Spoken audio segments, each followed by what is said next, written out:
So we finally got some great weather here in Indiana. What better way to spend it than to go into the indoor range?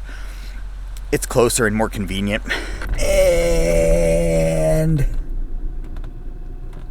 that's the spot I want.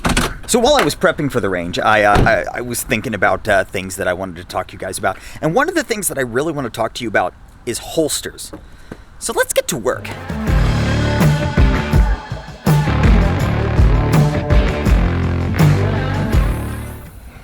Hey guys, Andrew here. Welcome back to Work the Trigger. So some of you might know, I work for Harry's Holsters. I do design work for him. And in our foray into making the world's most comfortable holsters, I am constantly reminded what we are up against in the rest of the world. Now, over the course of this video, I will probably end up showing you guys some holsters. I'm not going to say names. I am going to point out features of these holsters that I don't like.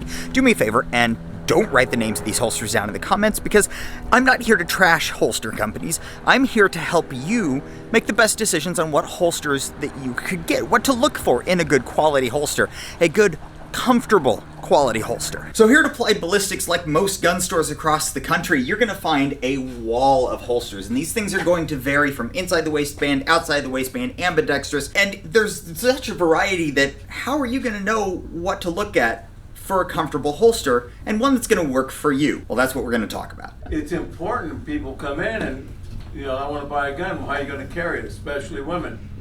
You carry a belt? No.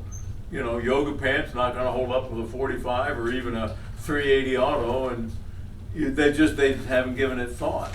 It's true. Hey, you're in the video. Okay. They buy the gun, then they come in here and they want a left-handed upper left shoulder holster. Doesn't exist. Exactly what he said.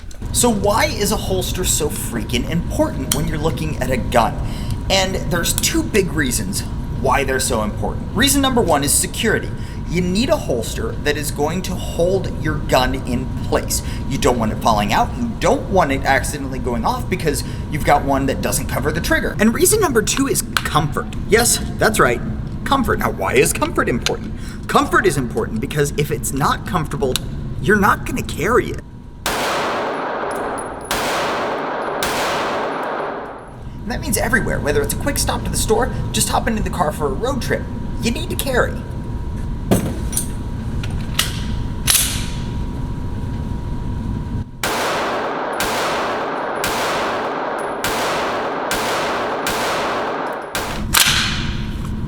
This is a new scope mount from Variant.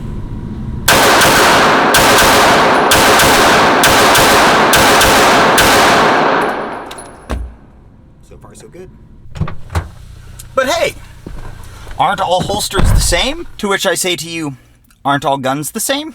So the first one with effectiveness and safety factor, you really need to make sure that it's a holster that that actually covers the trigger guard, and not one of those ones that like leaves it the top open so that it falls down. You've got to have something that effectively holds it in place. So when I'm talking about not the ones that are just around the trigger guard and don't cover up the barrel, the reason is because you need a really good hold on there. You need it so that it doesn't just fall out. If you're carrying in your waistband and you only have it over the trigger guard and you don't have any top of the gun control to keep it from twisting out, then what's going to keep it from twisting out and causing more problems? Falling out in your pants, and it doesn't take that much effort to tap it in the wrong place. It's really just not a good design. Now let's go on to comfort. So I was trying to figure out exactly what to explain to you guys about why comfort is such an important thing. And here's the thing. My wife and I were out with friends for quite a while yesterday, and we were sitting down to dinner, we were up and walking around, and the entire time, it never really bothered me that I had a gun on me. Now, why is that? It's because the holster that I'm carrying it in is comfortable. I carry a P10C, which is not a small firearm by any means, and yet it still doesn't bother me. I know people who carry significantly smaller guns who complain about comfort. I've driven for hours on end and have never had an issue. You need that same ability to be able to carry long-term consistently without it bothering you. This is a very windy day today, and I'm checking on some downed lines on some property and making sure everything's okay. They're not down on this end, but they are down on the other end. That's not going to be fun. So some of the aspects that you're looking for on comfortable holsters varies a little bit between gun designs. For a longer gun, like a P10C, a Glock 19, a Glock 17, and that size, you're really looking for a holster that is the proper length to be able to manage that gun. With smaller holsters, however, something for a P365, something for a Springfield Hellcat, you're actually looking at something that is a little bit longer.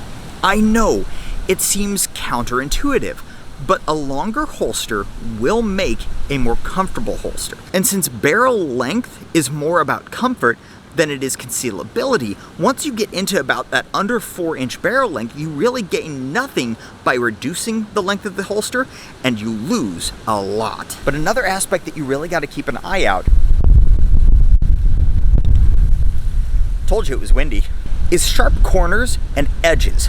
Well-rounded corners, well-blended holsters, and polished edges can make all the difference.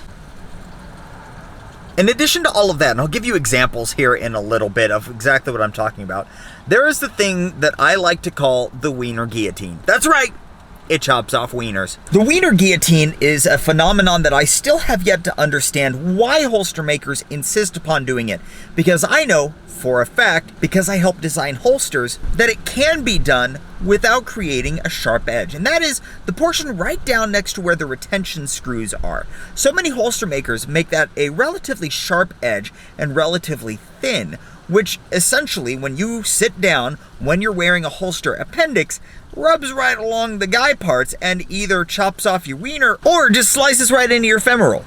Of course, I am exaggerating a little bit, but it's super uncomfortable and I don't get why they do this.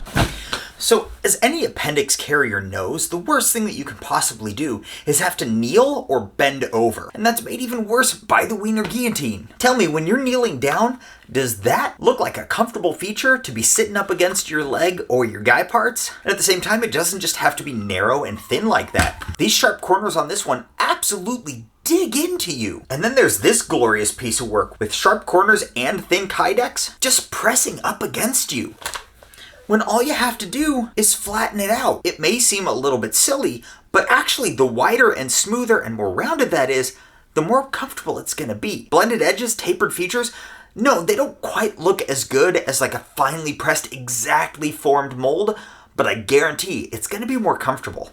Don't get me wrong, I'm not saying that the holsters that were made back in the day, the folded and pressed holsters, I'm not saying that those are good, because a lot of those suffer from that wiener guillotine that I was talking about. What you're looking for is a holster designed intentionally with these features. A new trend in holster making that makes some really fine, crisp holsters is somewhat counterproductive when you're looking at comfort. Sharp edges, fully defined features where you can almost see the name of the gun on the side, although it looks cool and super tactical, is not going to give you a holster that you're going to want to carry all the time. And I'm not just talking about like doing jobs around the house. I'm talking about long drives. I'm talking about going out to dinner. I'm talking about running up to the gas station. Look for holsters that are intentionally designed with these features of comfort. Because again, if they're not comfortable, you're not going to wear it. So I am going to name companies to look at, because I'm not here to like dig on anybody, but I am here to help you out. A couple of the options are obviously Harry's Holsters, which I work for. We spend a lot of time intentionally designing comfort into our holsters. You're going to notice a lot of that when you look at our holsters, that they don't look the same, and there's a reason for that. But of the other companies that are out there, Tennecore does a really good job, especially when it comes to concealment with comfort, with their integrated bulge. I don't exactly know what to call it. It looks really weird, but it works. A company called Keeper's Concealment also does a really good job of designing with comfort in mind. Theirs is a very minimal design with integrated features that are going to make carrying that holster more comfortable for you. Now, the very last thing that I want to go through with holsters is hardware and available items and features for them. Let's get to that. So the reason that we're talking about hardware last is because hardware is a combination of the two. It's extremely important for both security and comfort, and without the right hardware, you're not going to have either one. Give me a sec, I gotta go vote. That is the lady that we are trying to get out of there. That woman has been in office for literally my entire life, and she needs to not be. So the hardware choice has been made significantly easier in recent time, and that is because of discrete carry concepts. Discrete carry concepts came out with a metal version of basically all of the clips that were both heralded and lauded by the holster world. Before discrete carry concepts, you had a lot of people who would press you to the soft loops, which are, in my opinion, they're extremely durable, but they suck to put on. And then you've got the foamy clip, the just hated and despised foamy clip. This thing is a plastic clip held on with 2 screws, very simple design. The plastic version, however, doesn't fully encapsulate the belt, and it has a habit of just coming loose. Well, the discrete carry concepts fix that with the monoblock, which is a direct replacement for the foamy clip, and fixes basically all of the downsides. So, in addition to the monoblock, we also have the mod clips, which are these little guys here. I actually like the way the monoblock works a little bit more in function. I generally like to have about an inch worth of integration with whatever the system is that you're like holding up with, in most cases, a belt. So like an inch total. With the monoblock here, you can see you get that with a single clip. It does have 2 little grabber sections down here, but they're generally a little bit closer, and this is all 1 unit. With the mods, they are 2 single units that can be spread out on some holsters. Just depends on how that is. I typically go for the monoblock, very similar to the reason that people choose the foamies. It's just a little bit simpler setup to be able to get it on, but these mod clips do a really good job. This is a Tenacore Certum that I just got for the 365X macro here to be able to carry it, because the other holster that I had for it was not comfortable at all. So that is all I've got for you on holsters and how to select the right holster. Make sure that you're looking for that security. Needs to cover the whole gun, needs to hold it adequately, and with a clip system that is going to hold it in place. Needs to be comfortable. That means smooth and molded, not sharp lines with pointy edges. If you can focus on those 2 things, it is going to help out your choice and make it so that you are more comfortable to carry more often. Thank you guys for watching. I hope you like this video. Again, if you like this new thing that we're doing with this, let me know in the comments down below. If you like this video and you want to see more, hit that subscribe button down below. If you have a favorite holster company that maybe I didn't touch on, or that maybe you disagree with me on, go ahead and write that down there too. Remember guys, I appreciate every one of you, and until next time, do your research, get informed, and get to work.